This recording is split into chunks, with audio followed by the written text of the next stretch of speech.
यह आज्ञा चक्र नामक पथ भ्रूमध्य में स्थित है, अर्थात दोनों भौं के बीच में। यह चंद्रमा के समान श्वेत और सुंदर है। यहाँ पर दो दल हैं, दो पंखुड़ियाँ हैं, जिसमें हम और छम वर्ण युक्त है।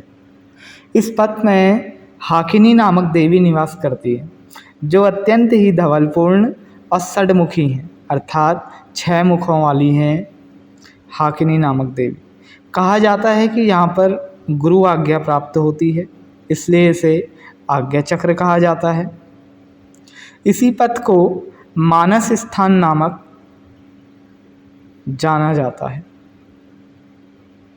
एक बड़ा सुंदर सा श्लोक आता है, आज्ञा संग क्रमणम तत्र गुरोरागेति कीर्तितम आज्ञाना माम्बुजम तत्मिं कर सदृशम ध्यान धाम प्रकाशम हक्षाभ्यम वैकलामम परिलसित वपुनेत्रपत्रम सुशुभ्रम तन्मध्ये हाकिनी सा शशिस्मद्वलावक्त्रष्टकं दधानं विद्यां मुद्रां कपालं डमरू जपवटिं बिभ्रति बुद्धचित्ता। यह श्लोक 6/32 का है। अब यहाँ पे श्लोक की बात करें तो आज्ञाना माम्बुजम अर्थात आज्ञा नामक कमल, ततद्धि मकर सदृशम यह कमल हिमकर बर्फ के समान श्वेत निर्मल और सुंदर है। ध्यानाधाम प्रकाशम अर्थात ध्यान के क्षेत्र को प्रकाशित करने वाला है। हक्षाभ्याम अर्थात हम छम वर्णों से युक्त है। वैकलाभ्याम जो चंद्र सुधा के समान सुंदर और श्वेत है। नेत्रपत्रम दो नेत्र के समान पत्र वाला। ऐसे कमल पर हाकिनी नामक देवी का ध्यान करना चाहिए। हाकिनी नामक देवी का निवास मज्जा है, बोन है। फिर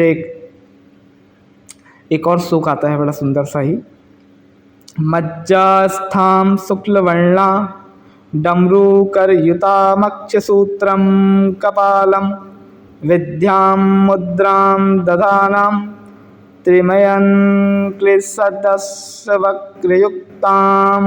हाकिनी देवी को भोजन में अदरक से बने पदार्थ अत्यधिक प्रिय हैं। इन सभी का सुधापान करने के कारण हाकिनी देवी का मानस उन्नतावस्था में है।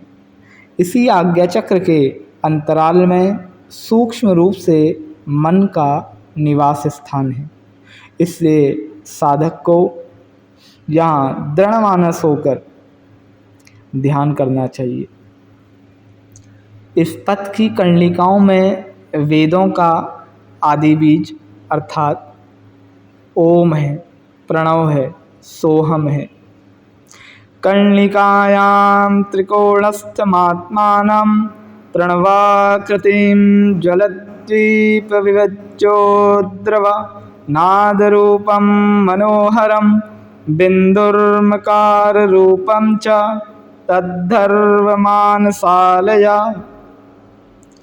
आज्ञा चक्र में ध्यान का फल की अगर हम बात करें तो आज्ञा चक्र में ध्यान करने से साधक, जिसकी आत्मा केवल इसी पथ पर रहती है, उसे इच्छानुसार